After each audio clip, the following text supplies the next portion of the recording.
Hello बच्चों, my self Vikas Nagpal, physics faculty. और मेरा एम है आप बच्चों के लिए फिजिक्स को इजी बनाना। इसीलिए मैं एक सीरीज लेकर आया हूँ, क्लास 12th इलेक्ट्रोस्टैटिक्स। ये सीरीज उन बच्चों के लिए बहुत इम्पोर्टेंट होने वाली है जो 12th के साथ साथ अपनी नीट और आईआईटी को प्रिपेयर कर रहे हैं। और साथ ही बच्चों, इस सीरीज में आपको बेसिक से एडवांस तक, थ्योरी से न्यूमेरिकल्स तक सब कुछ इक्वली कवर किया जाएगा। तो इस सीरीज को देखने के बाद आपको कोई और सीरीज देखने की नीड नहीं रहने वाली है।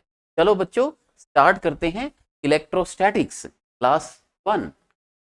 तो बेटा, जो इलेक्ट्रोस्टैटिक्स है, इस सबसे पहले अपने इसका मीनिंग एक्सप्लेन करता हूं आप। इलेक्ट्रोस्टैटिक्स इलेक्ट्रोस्टैटिक्स जो वर्ड है, इलेक्ट्रोस्टैटिक्स,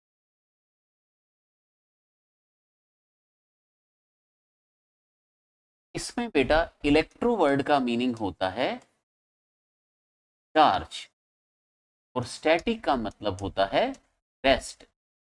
तो चार्जेज को जब रेस्टिंग में स्टडी किया जाता है, रेस्ट पोजीशन में स्टडी किया जाता है, तो अपने उसको बोलते हैं बेटा इलेक्ट्रोस्टैटिक्स। चार्जेज वही होते हैं जो बच्चों को पता है कि या तो दोनों प्लस के होंगे या दोनों माइनस के होंगे, या एक प्लस होगा और एक माइनस होगा। और आपको पता है बेटा कि लाइक चार्जेज रिपेल करते हैं और अनलाइक चार्जेज में अट्रैक्शन होता है, और इस फोर्स को क्या बोला जाता है? इलेक्ट्रोस्टैटिक फोर्स बोला जाता है। इलेक्ट्रोस्टैटिक फोर्स होता है बेटा ये, ठीक है, इलेक्ट्रोस्टैटिक फोर्स बोला जाता है। अब चार्ज रेस्ट में अपने को स्टडी करने हैं, लेकिन बेटा एक बात देखो कि चार्जेज को जब अपने रेस्टिंग में अपने स्टडी करेंगे चार्जेज को, तो ये बात जो है 99% तक तो एक्यूरेट है। कैसे? आपको बेटा कभी कभी ऐसा लगेगा, ऐसा फील आएगा कि सर ने चैप्टर का नाम तो लिखा था चार्जेज एट रेस्ट, लेकिन कभी कभी चार्जेज में मोशन आ रही है। वो इसलिए बेटा क्योंकि एक रेस्टिंग प्रॉपर्टी होती है पोटेंशियल एनर्जी। जब ये काइनेटिक एनर्जी में कन्वर्ट होती है तो चार्जेज में मोशन आ जाती है। लेकिन हम स्टडी बेटा किसको करेंगे? पोटेंशियल एनर्जी को। और पोटेंशियल एनर्जी कैसी प्रॉपर्टी होती है? रेस्टिंग प्रॉपर्टी होती है। तो बेसिकली तो हम रेस्टिंग प्रॉपर्टी को ही स्टडी करेंगे। इसलिए इस चैप्टर का मेन जो एम है वो रेस्टिंग प्रॉपर्टी ऑफ चार्जेज को स्टडी करना है। अब रेस्टिंग का मतलब तो सभी बच्चे समझते ही हैं कि जिसमें मोशन नहीं है। बेटा चार्ज का मीनिंग क्या होता है? चार्ज को आप डिफाइन कैसे कर सकते हो? तो पहले अपने को मास के बारे में पता होना चाहिए। मास बेटा क्या होती है? मास भी एक इंट्रिंसिक प्रॉपर्टी होती है विच is responsible for gravitation force. तो ऐसी प्रॉपर्टी किसी बॉडी की जो ग्रेविटेशन फोर्स के लिए रिस्पॉन्सिबल होती है उसे अपने मास बोलते हैं। मास के बारे में बच्चों ने पढ़ा ही था, ग्रेविटेशन फोर्स अपने पढ़ा था 11th क्लास में कि मास होते हैं एक दूसरे को अट्रैक्ट करते हैं, इसे ग्रेविटेशन फोर्स कहते हैं। अब बेटा अपने पढ़ने वाले हैं चार्जेज के बारे में। तो चार्ज भी एक तरह की इंट्रिंसिक प्रॉपर्टी होती है, लेकिन ये ऐसी प्रॉपर्टी होती है जो इलेक्ट्रोस्टैटिक फोर्स के लिए रिस्पॉन्सिबल होती है। इलेक्ट्रोस्टैटिक फोर्स के लिए रिस्पॉन्सिबल होती है। उस प्रॉपर्टी को बेटा क्या कहा जाता है? चार्ज कहा जाता है। देखो मैंने आपको क्या बोला अभी बेटा, इलेक्ट्रो का मतलब होता है चार्ज और स्टैटिक का मतलब होता है at rest in which motion is not present. तो रेस्ट का मतलब तो बच्चे समझ ही गए। इसका मतलब चैप्टर का मीनिंग क्या बना? The study of static charges called as electrostatics. तो इलेक्ट्रोस्टैटिक्स बेटा किसकी स्टडी है? स्टैटिक चार्जेज की, मतलब रेस्टिंग चार्जेज की। मास क्या होता है बेटा? इंट्रिंसिक प्रॉपर्टी होती है। इंट्रिंसिक का मतलब होता है उसके अंदर बेटा छोटे छोटे पार्टिकल्स होते हैं, के अंदर छोटे छोटे पार्टिकल्स होते हैं, उनको क्या बोला जाता है? मास के जो पार्टिकल होते हैं उनके मॉलिक्यूल होते हैं या उनके एटम होते हैं। तो मास बेटा होता है छोटे छोटे पार्टिकल से मिलकर बना होता है, इसलिए ये इंट्रिंसिक प्रॉपर्टी कहलाता है। चार्ज भी बेटा छोटे छोटे पार्टिकल से मिलकर बना होता है, उन पार्टिकल को इलेक्ट्रॉन्स या प्रोटॉन्स कहा जाता है, इसलिए इंट्रिंसिक प्रॉपर्टी मतलब इसके अंदर छोटे छोटे पार्टिकल्स होते हैं। Intrinsic property of matter which is responsible for gravitation force और this is responsible for electrostatic force को बोलते हैं बेटा चार्ज। तो यहां से बच्चों को समझ में आ गया कि चार्ज को डिफाइन कैसे किया जाता है। ठीक है बेटा। सेकंड बात ये हुई इसमें कि बॉडीज के बीच बेटा दो ही टाइप के फोर्स लगते हैं, या तो ग्रेविटेशन फोर्स लगेगा और या इलेक्ट्रोस्टैटिक फोर्स लगेगा। अब अपने बात स्टडी करते हैं, इलेक्ट्रोस्टैटिक्स की स्टार्टिंग कब से हुई थी। ये हुई थी बेटा स्टार्टिंग 2500 ईयर्स एगो। बहुत पुरानी बात है बेटा, 2500 ईयर्स पुरानी बात है। एक यूनानी फिलोसफर थे थेल्स, इसने बेटा सबसे पहले इलेक्ट्रोस्टैटिक्स की फाउंडेशन रखी थी।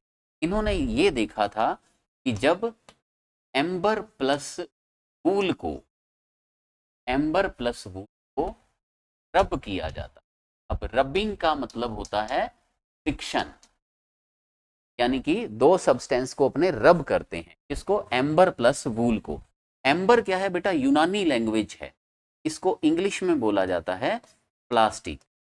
तो आप ऐसे समझ लो, एम्बर का मीनिंग प्लास्टिक, और प्लास्टिक को समझते हुए मैं आपको एक एक्सपेरिमेंट बताऊंगा कॉम्ब के ऊपर, क्योंकि कॉम्ब किसका बना हुआ है, प्लास्टिक का, कॉम्ब प्लस हेयर्स। तो आप बेटा क्या करो, घर में कॉम्ब करते हुए अपने बालों के ऊपर उसको रब करो, तो इससे क्या होगा, कॉम्ब और बालों के बीच फ्रिक्शन होगा, यानी रबिंग होगी, यानी कि फ्रिक्शन होगा, और इस फ्रिक्शन से इलेक्ट्रिसिटी बनती है।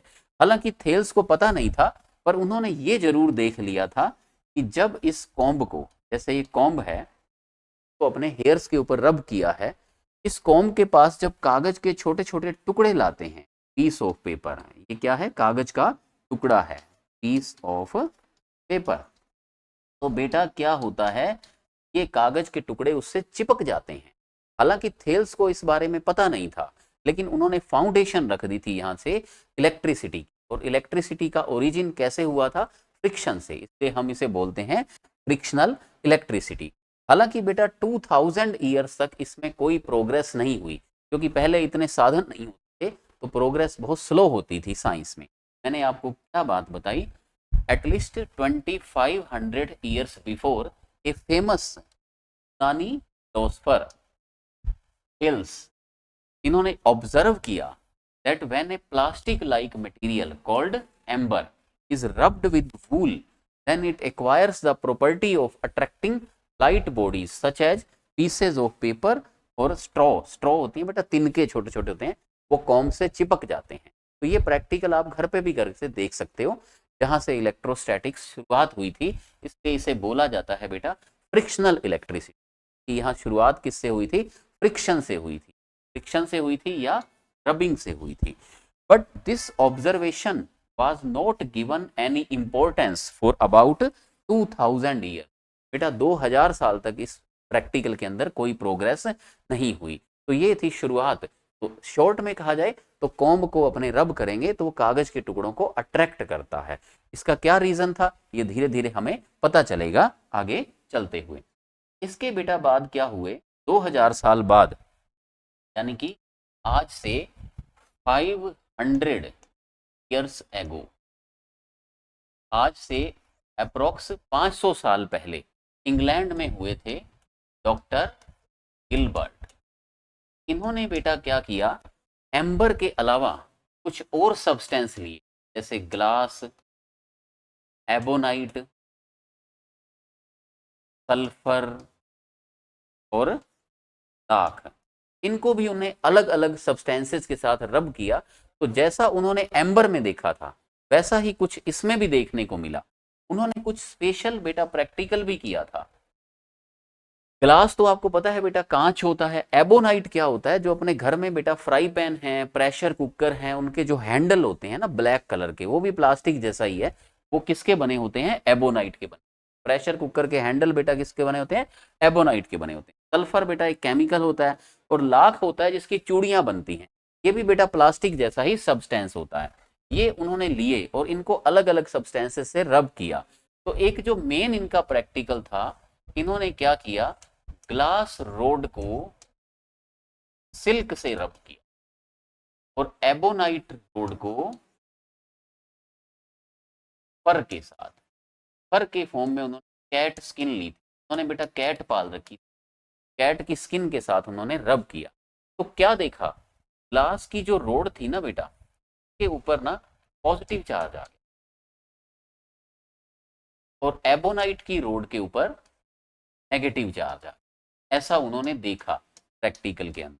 और सबसे पहले उन्होंने ये भी देखा कि अगर दो ग्लास रोड हों, यानी कि दो ग्लास रोड हैं, ये दोनों रोड ग्लास की हैं, जब उनको पास लाते हैं तो उनमें रिपल्शन होता है क्योंकि दोनों प्लस की हैं। ऐसे ही एबोनाइट की दोनों रोड हैं, तो एबोनाइट बेटा कैसा है, माइनस का, तो दोनों माइनस की रोड में क्या होता है, रिपल्शन होता है। लेकिन एक रोड ग्लास की हो और एक एबोनाइट की, तो वो चिपक जाती हैं क्योंकि उनमें क्या होता है, अट्रैक्शन होता है। तो बेटा इस दुनिया में पहली बार किसी साइंटिस्ट ने देखा कि लाइक चार्जेज में रिपल्शन होता है और अनलाइक चार्जेज में अट्रैक्शन होता है। इसको देखने वाले कौन थे बेटा, साइंटिस्ट डॉक्टर गिलबर्ट थे। इंग्लैंड में इन्होंने ये प्रैक्टिकल में देखा था। पहली बार ये दुनिया को पता चला कि चार्जेस दो टाइप्स के होते हैं, एक पॉजिटिव चार्ज और एक नेगेटिव चार्ज। लेकिन बेटा जो ये नाम है, ये एक अलग साइंटिस्ट ने दिए थे, इनका नाम था बेंजामिन फ्रैंकलिन।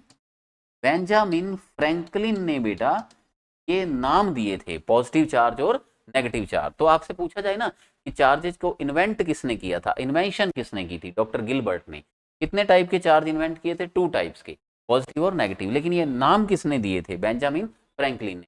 लेकिन लाइक चार्जेस में रिपल्शन होता है और अनलाइक में अट्रैक्शन होता है, ये सबसे पहले बताने वाले साइंटिस्ट कौन थे बेटा, डॉक्टर गिलबर्ट थे। तो यहाँ से दुनिया को पता चला कि चार्ज दो टाइप्स के होते हैं, पॉजिटिव और नेगेटिव, और लाइक चार्जेज में रिपल्शन होता है और अनलाइक चार्जेज में अट्रैक्शन होता है। देखो बेटा, at least 500 years before, at least 500 years before, in 1600 England, doctor Gilbert denoted that like amber, amber की ही तरह कुछ अदर सब्सटेंस बेटा, glass, ebonite, sulphur, lakh etcetera also attract the light bodies after rubbing. तो इसको अगर रब करें, अलग अलग मटेरियल से उन्होंने रब किया था। जैसे उन्होंने देखा था when a glass rod is rubbed with silk, तो बेटा ग्लास को किससे रब किया, सिल्क के साथ, तो रोड कैसी हो गई, पॉजिटिव। यानी कि ये ग्लास की रोड बेटा कैसी, पॉजिटिव हो गई ग्लास रोड। और एबोनाइट की रोड इसके साथ रब किया, फर के साथ या कैट स्किन के साथ, तो वो रोड बेटा कैसी हो गई, बताओ, नेगेटिव हो, नेगेटिव चार्ज आ गया। हाँ, व्हेन टू ग्लास रोड और two ebonite rod are brought near, then they repel to each other, तो इन बेटा क्या होता है, रिपल्शन होता है। But when a glass rod is brought near to ebonite rod, then attraction is present between them. यहां से बेटा रिजल्ट क्या मिला, result this experiment show that charges are of two types in nature, positive charge and negative charge. तो बेटा positive charge और negative charge को invent करने वाले साइंटिस्ट कौन थे, डॉक्टर गिलबर्ट थे। But these names were firstly given by and American scientist Benjamin Franklin, जिन्होंने ये नाम दिए थे। It is also proved by this experiment like charges repel to each other and unlike charges attract to each. यहाँ से बेटा basic start हुआ। NCERT book का आपका फर्स्ट और सेकंड पेज है वो इस बेसिक के ऊपर है। जैसा कि मैंने आपको बोला, अपनी सीरीज के अंदर बेसिक को और एडवांस को सब कुछ इक्वली कवर किया जाएगा। तो ये सबसे पहले अपने बेसिक कवर करते हैं। आज की क्लास पूरी बेसिक के ऊपर रहेगी। क्लास सेकंड के अंदर आपको न्यूमेरिकल्स वगैरह भी इसके ऊपर करवाए जाएंगे। आज बेटा बेसिक सीखना है अच्छे से, और बेसिक मेरे ख्याल से स्ट्रॉन्ग बहुत कम बच्चों का होता है, इसीलिए बेटा सिलेक्शन बच्चों का नहीं हो पाता है और पैनिक होते हैं। ठीक है, पहले बेसिक अच्छे से चैप्टर का नाम क्लियर करो। Because in above experiment charge is develop due to rubbing और by friction, so this is called frictional electricity. तो इसको बेटा फ्रिक्शनल इलेक्ट्रिसिटी बोला जाता है, जैसा कि मैंने आपको बताया, क्योंकि इसमें चार्ज किस कारण डेवलप हुआ था, रबिंग के कारण या फ्रिक्शन के कारण बेटा चार्ज डेवलप हुआ था। अब बात उठी एक्सप्लेनेशन। इसको बेटा एक्सप्लेन करने के लिए टू थ्योरीज आई।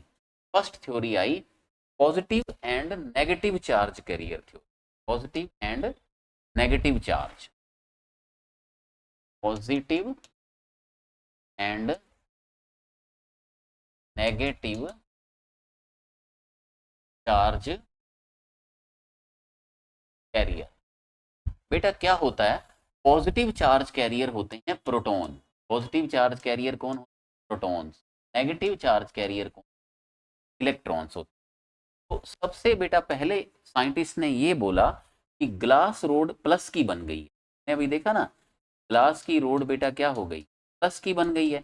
तो देखो दो काम हो सकते, या तो इसने प्रोटॉन्स को ले लिया, या तो इसने प्रोटॉन्स एब्जॉर्ब कर लिए, या इसने इलेक्ट्रॉन निकाल दिए, तो माइनस निकल गया, तो पीछे क्या बच गया, इलेक्ट्रॉन की डेफिशिएंसी होगी और प्लस बच गया।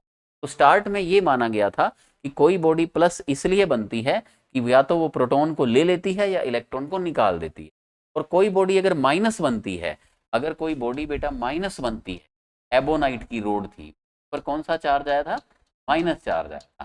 तो माइनस इसलिए बनती है कि या तो वो इलेक्ट्रॉन को ले लेती है या वो प्रोटॉन को इमिट कर देती है, प्रोटॉन को निकाल देती है। लेकिन बेटा बाद में पता चला कि प्रोटॉन्स वाला जो पोर्शन था ये रॉन्ग था, तो इसको बाद में एक्सप्लेन किया गया इलेक्ट्रॉन थ्योरी।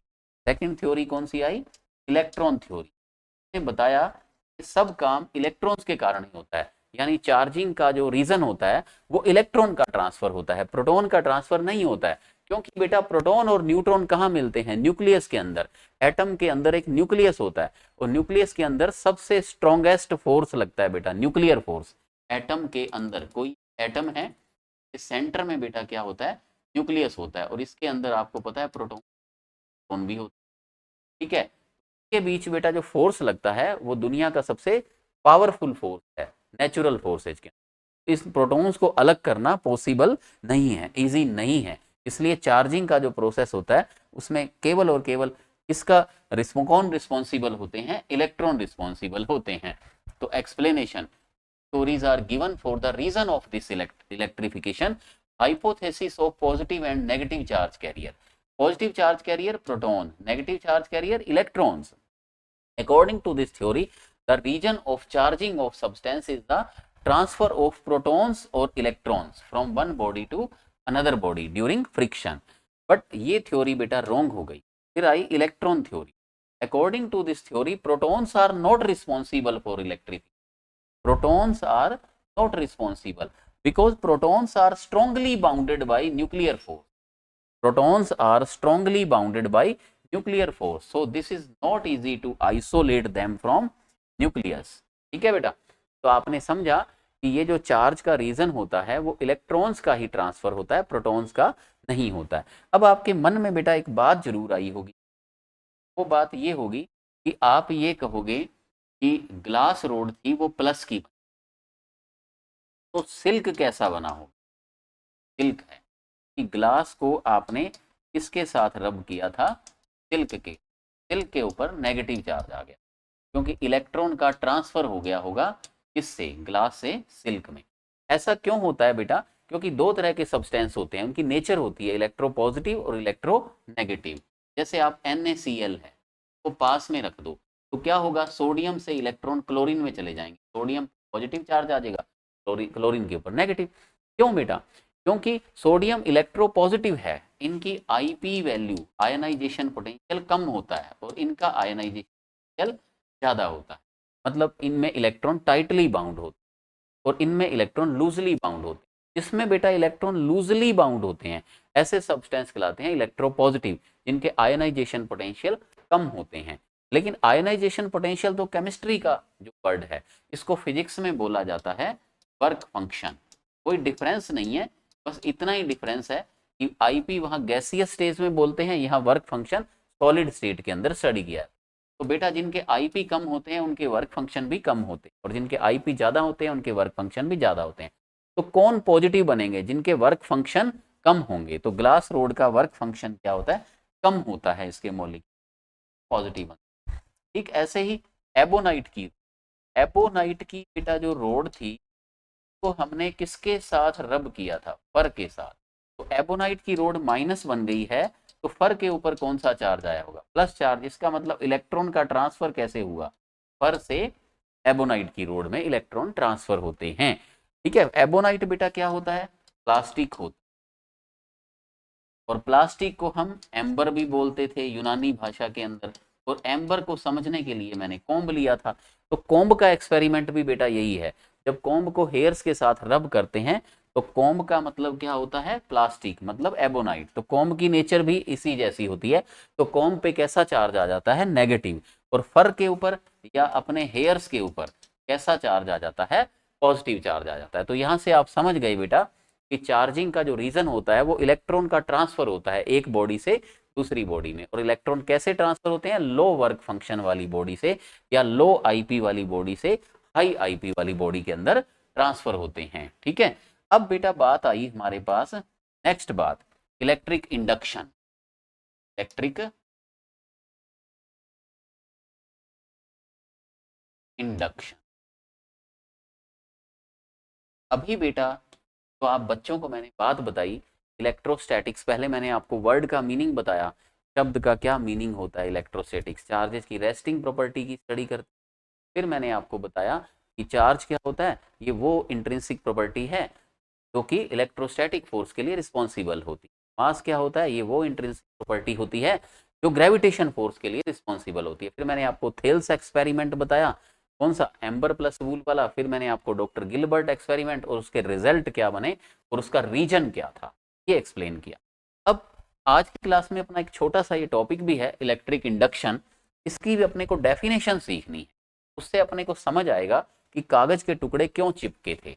देखो कैसे, इलेक्ट्रिक इंडक्शन क्या होता है कि जब एक चार्ज्ड बॉडी, जैसे ये एक चार्ज्ड बॉडी है, मान लो इसके ऊपर पॉजिटिव चार्ज है, ये बेटा क्या है, चार्ज्ड बॉडी है, और साथ में क्या रखी हुई है आपके पास, एक न्यूट्रल बॉडी। ये कैसी बॉडी है, न्यूट्रल बॉडी। तो चार्ज जैसे प्लस चार्ज है, पॉजिटिव चार्ज है, तो ये इस न्यूट्रल बॉडी के इलेक्ट्रॉन्स को अट्रैक्ट करेगा, तो इलेक्ट्रॉन्स इस साइड में आ जाएंगे, यानी कि ए साइड है, इसके ऊपर नेगेटिव चार्ज आ गया। क्यों आ गया बेटा नेगेटिव चार्ज, क्योंकि प्लस ने उसके इलेक्ट्रॉन को अट्रैक्ट किया।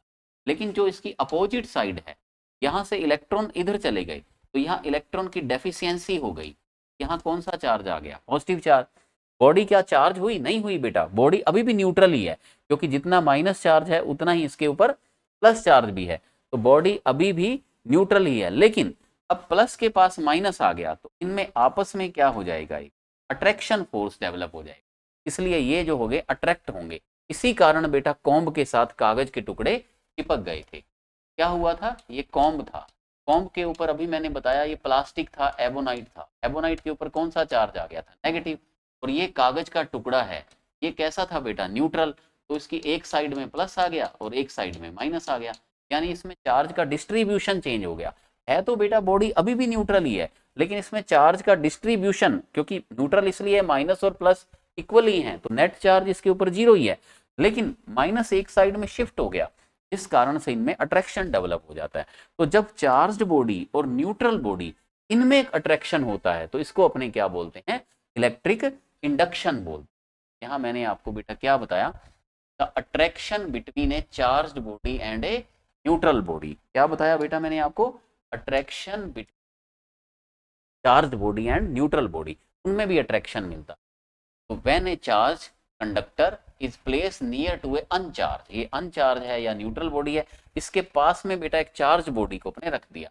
इसको आप कॉम्ब समझ सकते हो या इसको ग्लास रोड समझ सकते हो। ग्लास के ऊपर कौन सा चार्ज था, पॉजिटिव चार्ज था, और ये कैसा है, कागज का टुकड़ा है, ये नेगेटिव न्यूट्रल बॉडी है, इसकी एक साइड में ये एंड ए है एंड बी है। तो आपने क्या देखा, when a charge conductor is place near to a uncharge conductor without touching, इसमें टचिंग नहीं, पास में ही रखा था, and a of uncharge conductor become negative, and a बेटा कैसा बन गया, माइनस का, और एंड बी कैसा बन गया, प्लस का बन गया। This process is called electric induction and this charge present on charged body, इस चार्ज को बेटा बोलते हैं इंड्यूसर चार्ज। इंड्यूसर हो गया इंड्यूसर, और ये हो गया इंड्यूस्ड जो इसमें बाद में बन गया, and the charge appeared on uncharged body called induce charge. तो ये कौन सा चार्ज है, इंड्यूस चार्ज। तो ये कौन सा चार्ज है, इंड्यूसर, या इसको इंड्यूसिंग भी बोलते हैं, एक ही बात है।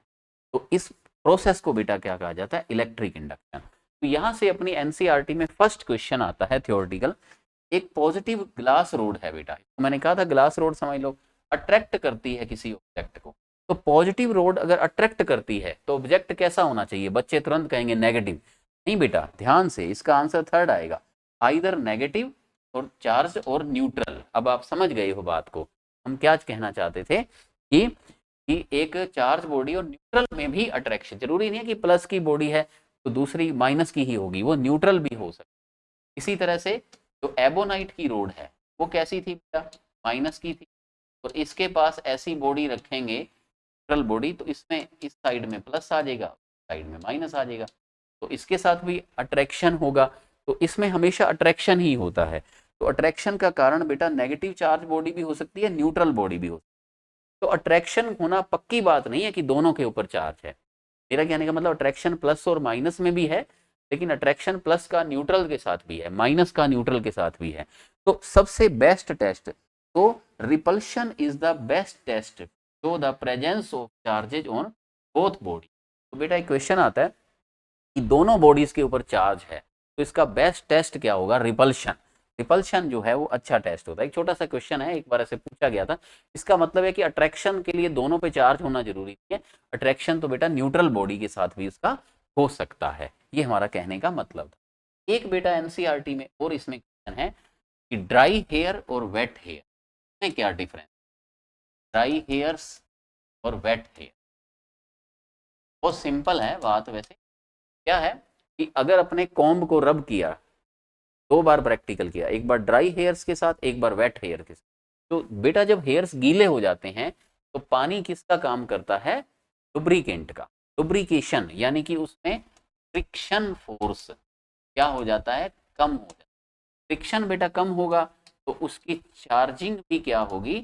कम होगी। तो कॉम्ब जो कागज के टुकड़ों को अट्रैक्ट क्या करेगा? कम अट्रैक्ट करेगा।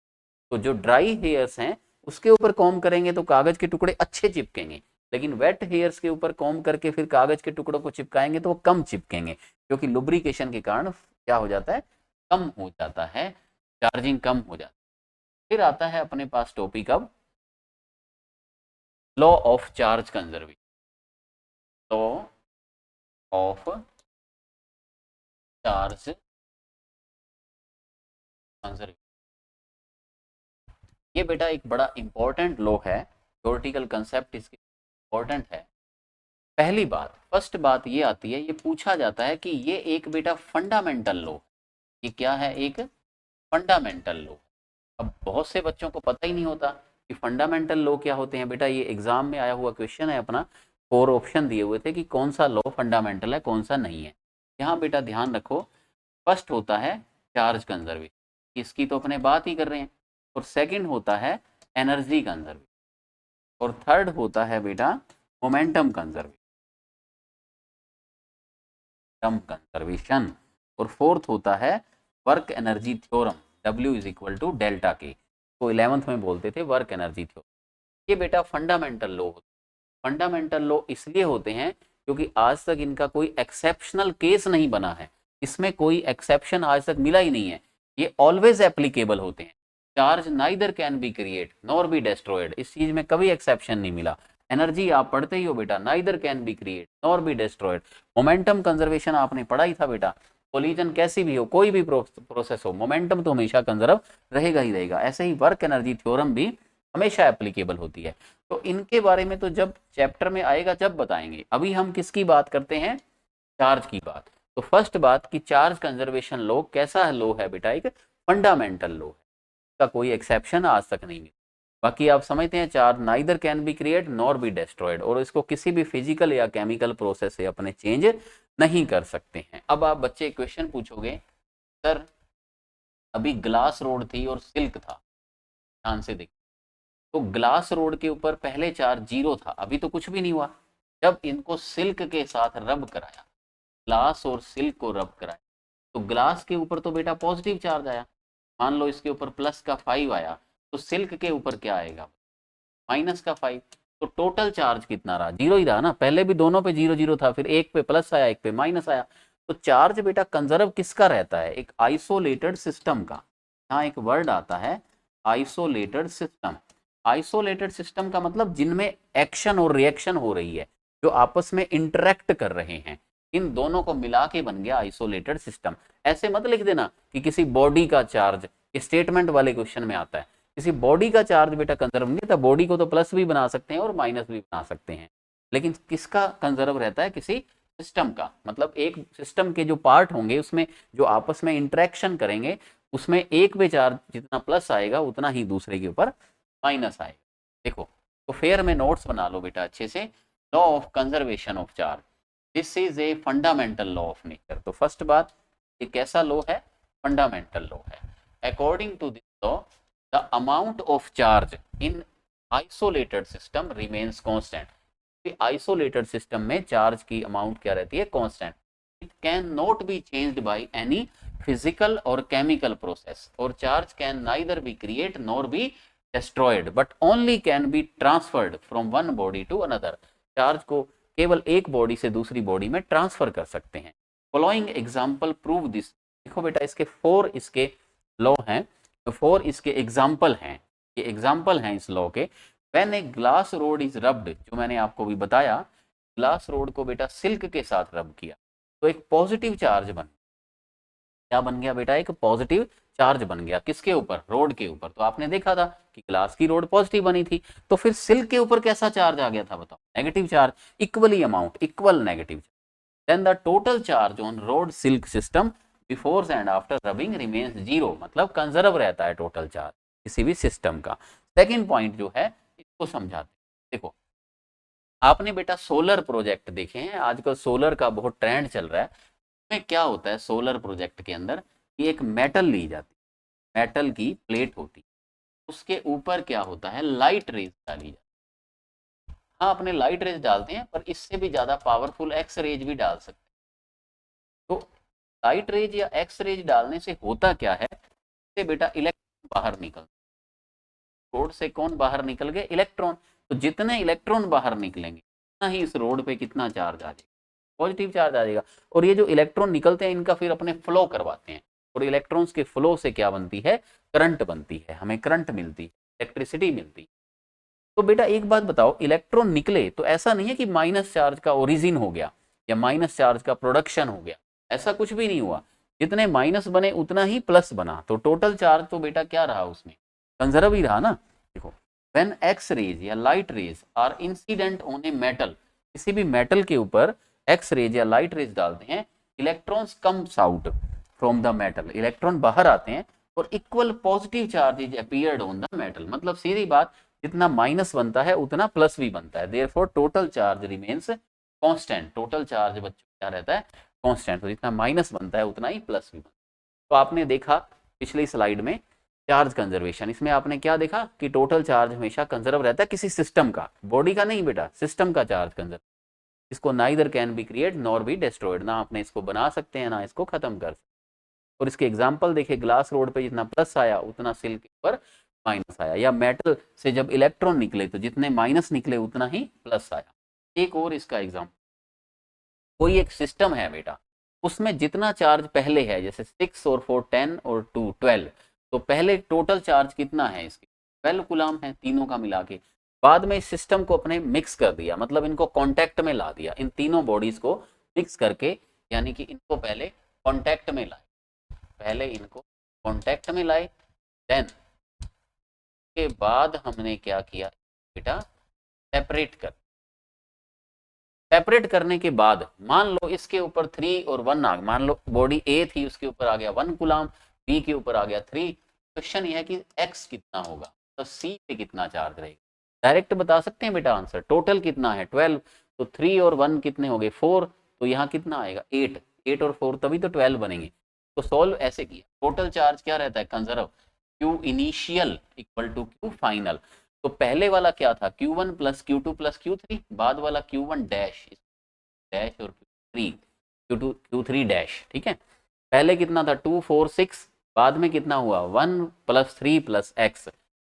सॉल्व करने पे बेटा x कितना आ जाएगा 8 आ जाएगा, 8 कूलम चार्ज आएगा. तो x की वैल्यू कितनी 8 कूलम, और 8 और 1 9 और 3 12, और पहले भी कितना था 12. तो इसका मतलब किसी भी सिस्टम का चार्ज क्या रहता है, कंजर्व रहता है. तो ये बेटा एक सिस्टम है इसमें 3 बॉडीज हैं, इनका टोटल चार्ज क्या रहता है कंजर्व. एक बॉडी पे तो चेंज हो सकता है, देखो 2 से 1 हुआ, 4 से 3 हुआ, 6 से 8 हुआ, लेकिन पूरे सिस्टम का चार्ज हमेशा कंजर्व रहता है. एक बेटा और प्रोसेस होता है पेयर प्रोडक्शन, ये आपको समझाते हैं. पेयर प्रोडक्शन क्या होता है, इस दुनिया में बेटा गामा रेज होती, क्या होती है gamma rays, alpha beta gamma, जो अपने रेडियो एक्टिविटी में. गामा रेज बेटा क्या होती है, न्यूट्रल होती है. लेकिन कई बार ऐसा देखा जाता है कि जब इनमें energy greater than 1.02 mega electron, मतलब इससे ज़्यादा एनर्जी इसके अंदर आ जाती है, तो बेटा ये टूट जाती हैं एक इलेक्ट्रॉन और पॉजिट्रॉन जाती हैं. इलेक्ट्रॉन को माइनस से, और पॉजिट्रॉन क्या होता है, जितना इलेक्ट्रॉन का पॉजिटिव पार्टिकल, इलेक्ट्रॉन पे जितना माइनस होता है उतना ही पॉजिट्रॉन पे प्लस होता है। तो गामा रेज जब मैटर के साथ इंटरेक्ट करती हैं तो इनका ब्रेकअप हो जाता है किसके अंदर, इलेक्ट्रॉन, और इसको बोलते हैं बेटा पॉजिट्रॉन यानी पॉजिटिव इलेक्ट्रॉन।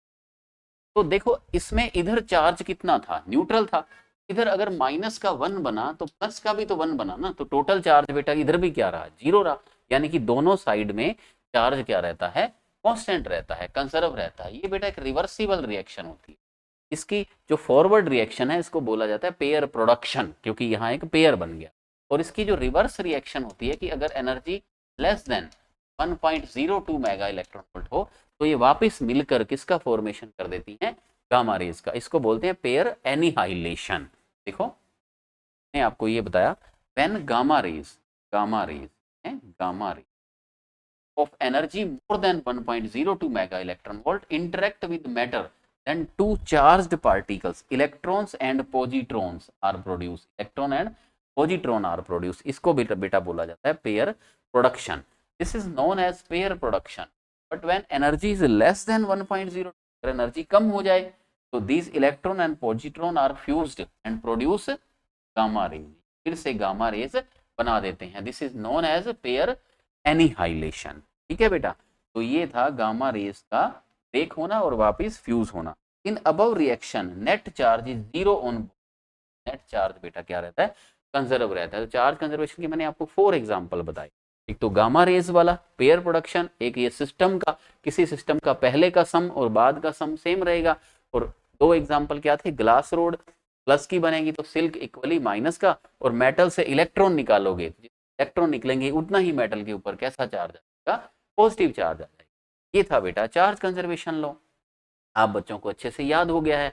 आज की क्लास अपनी बेसिक कंसेप्ट को सीखने की क्लास, चार्ज कंजर्व रहता है बेटा, है ना। आने वाली क्लास में अपने सीखेंगे चार्ज क्वांटाइज्ड होता है। अभी आज आपने क्या सीखा है, इलेक्ट्रोस्टैटिक्स वर्ड का मीनिंग सीखा है, हेल्स एक्सपेरिमेंट सीखा है, डॉक्टर गिलबर्ट एक्सपेरिमेंट सीखा है, और उसके रीजन क्या थे और उसके रिजल्ट क्या थे, और इलेक्ट्रिक इंडक्शन बेटा आपने सीखा। इलेक्ट्रिक इंडक्शन क्या होता है, एक पॉजिटिव के साथ न्यूट्रल का जो अट्रैक्शन होता है उसे अपने इलेक्ट्रिकल इंडक्शन बोलते हैं। इलेक्ट्रिक इंडक्शन की बहुत डिटेल स्टडी है बेटा, इसके ऊपर बहुत अच्छे न्यूमेरिकल्स भी बनते हैं, तो अपने आने वाली क्लासेज में जल्दी ही स्टडी करेंगे। ठीक है बच्चों, मिलते हैं जल्दी ही नेक्स्ट क्लास में। ओके बेटा, all the best, wish you all the best. ठीक है बेटा।